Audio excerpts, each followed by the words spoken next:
Thinking of starting an Amazon FBA business? You're not alone. Everywhere you look, someone's promising freedom, passive income, and early retirement through Amazon FBA. But there's a harsh truth that rarely gets mentioned. FBA isn't what it used to be. It's overcrowded, high risk, and set up to benefit one company, Amazon.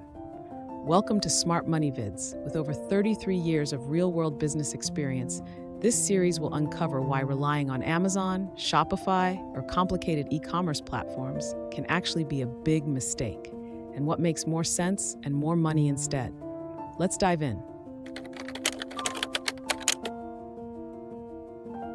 For years, Amazon FBA was sold as the ultimate shortcut to financial freedom, a hands-off business model.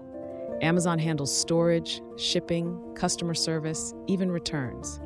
All you have to do is find a product, send it to their warehouse, and start making passive income. At least that's how the story goes. It's the same story told by countless YouTubers, courses, and so-called gurus. And for a while it worked. Early adopters got in when competition was low, fees were manageable, and you could still rank organically. But now, you're told to find a product on Alibaba, private label it, create a nice listing, run a few ads, get some reviews, and the money rolls in while you sleep. It's the dream that launched thousands of failed businesses. Because what used to be simple is now a trap for most new sellers. And the truth behind FBA? It's not just inconvenient. It's designed to make Amazon rich, not you.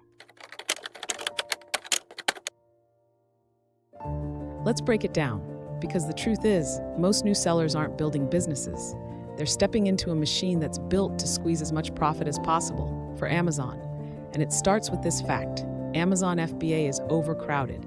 Everyone is sourcing from the same suppliers, selling the same so-called winning products, fighting over the same ad space. You'll find dozens, even hundreds of identical listings with slightly different names, but the same product. So how do you stand out? You don't, unless you pay. You're forced to run ads, what Amazon calls PPC or pay-per-click, just to get seen. That means you're paying every time someone clicks on your product, whether they buy or not. And the more sellers compete, the more you're expected to spend. $5, $10, even $20 just to make a single sale. And Amazon, they win either way. Because when you finally start making a few sales, the fees kick in. Amazon takes a cut of every transaction. First, there's the referral fee, usually 15%. That's the fee you pay just for the privilege of selling on their platform. If you sell a $20 product, Amazon takes $3 right off the top, before any other fees are even factored in. Then you have the FBA fee for picking, packing, and shipping your order. Then storage fees for keeping your products in their warehouse. And if your inventory sits too long, they'll charge you extra. If you're not constantly watching your margins, they'll vanish before you even notice. And here's the part no one talks about. If your product actually does well, Amazon might copy it. They have all your data. They see what's selling, how fast, what keywords drive the traffic. Then they create their own version under an Amazon brand and undercut you on price. Your success becomes their blueprint.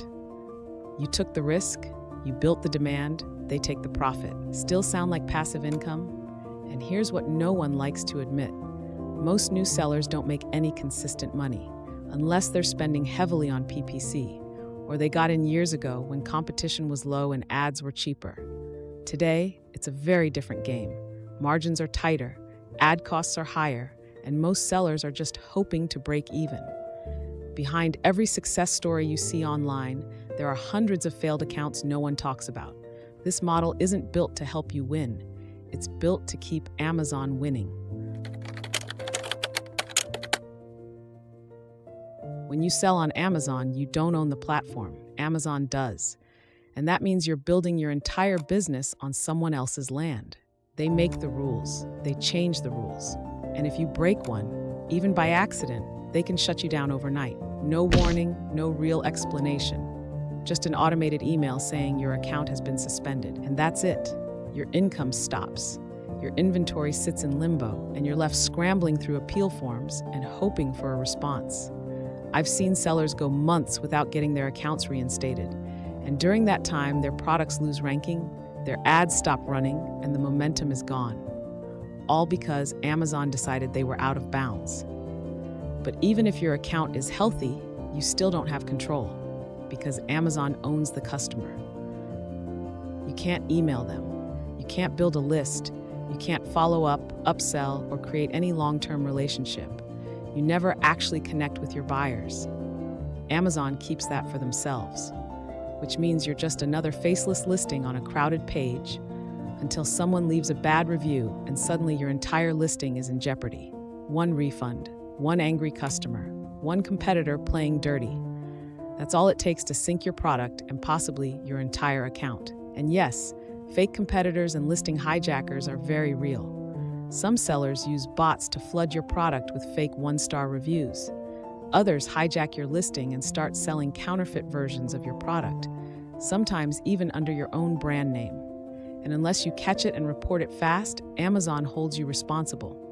They might freeze your listing while they investigate, leaving you with no sales, no recourse, and no support.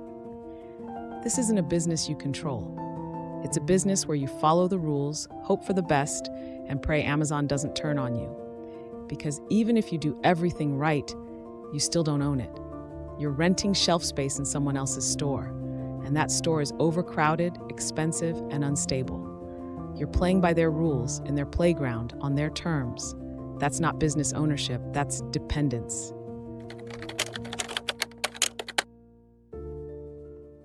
So what's the smarter path? It's called wholesale distribution. And no, it's not some outdated business model or something only big companies can do. In fact, some of the most powerful brands in the world use this exact strategy. Procter & Gamble, Unilever, Nestle, L'Oreal, they all sell their products wholesale to retailers. And if you've ever seen brands like Kirkland at Costco or Great Value at Walmart, that's private labeling in action. These retailers buy products wholesale, rebrand them, and dominate shelf space with better margins and full control. It's how I've built and run my business successfully for over 33 years. And unlike Amazon FBA, it puts you in control. No platform suspensions, no referral fees, no fighting over ad space, no reviews holding your business hostage. Instead of selling one product at a time and hoping for reviews, you sell in bulk, directly to retailers. Salons, boutiques, local shops, brick-and-mortar businesses. They don't care about your star rating. They care about product quality, presentation, and consistency. You keep more of your profit because there are no middlemen taking a cut of every transaction. You're not pouring money into PPC campaigns, hoping your ad shows up. You're building real relationships with real buyers. They buy in volume. They come back or call you when they run low.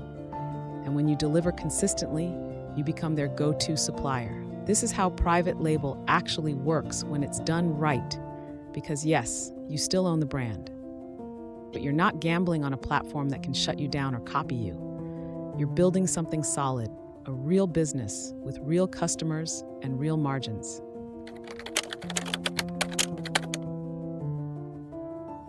Let's put it side by side, because once you see the difference, it's hard to ignore. Amazon FBA means you're constantly competing for visibility. Wholesale means you're building relationships that lead to steady, repeat orders. With FBA, you pay Amazon just to use their platform, referral fees, fulfillment fees, storage fees. With wholesale, you keep more of your profit. There are no commissions, no listing fees, no platform taking a cut. FBA forces you to spend on ads just to be seen on a crowded platform. Wholesale gives you more control. In my business, I do run targeted ads, but not to compete for clicks on a marketplace. I use them to send customers directly to the retail stores that carry my product. That way, the stores don't have to advertise at all. They just learn the product, stock it, and let the foot traffic come in. It's a strategy I've refined over 30 plus years, and it works. And here's another powerful move you can make as a wholesaler, one that giants like Walmart and Costco use every day. It's called price anchoring. You, as the wholesaler, suggest this strategy to the retailer. The retailer places your private label product next to a big name brand the customer already recognizes at a lower price tag. This creates a win-win. The retailer makes the sale with a higher profit margin. You move product, and the big name brand does the advertising for you. It's a technique I'll break down in an upcoming video. But here's the key. You don't always need to build brand recognition from scratch. You just need to be smart about how your product shows up on the shelf. On Amazon, one refund or review can crush your listing. In wholesale, one happy retailer can reorder for years. With FBA, Amazon owns the customer. With wholesale, you do. You can follow up, build loyalty, and create a business that isn't dependent on someone else's platform. And here's the biggest difference of all. FBA is a game of algorithms. Wholesale is a real business.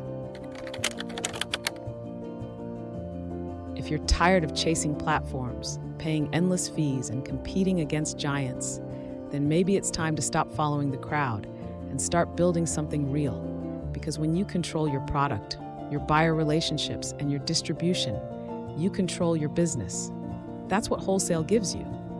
And if you're curious about how it all works, how to get started, how to find buyers, and how to build a brand that retailers actually want to stock, that's exactly what I'll be showing you in this series. So if you're serious about creating something that lasts, hit that subscribe button. And if you want a free starter kit with helpful tools to guide your first steps, just comment below with the words Wholesale Starter Kit, and I'll send you the link. At Smart Money Vids, we turn real-world business knowledge into action. Thanks for watching, and I'll see you in the next video.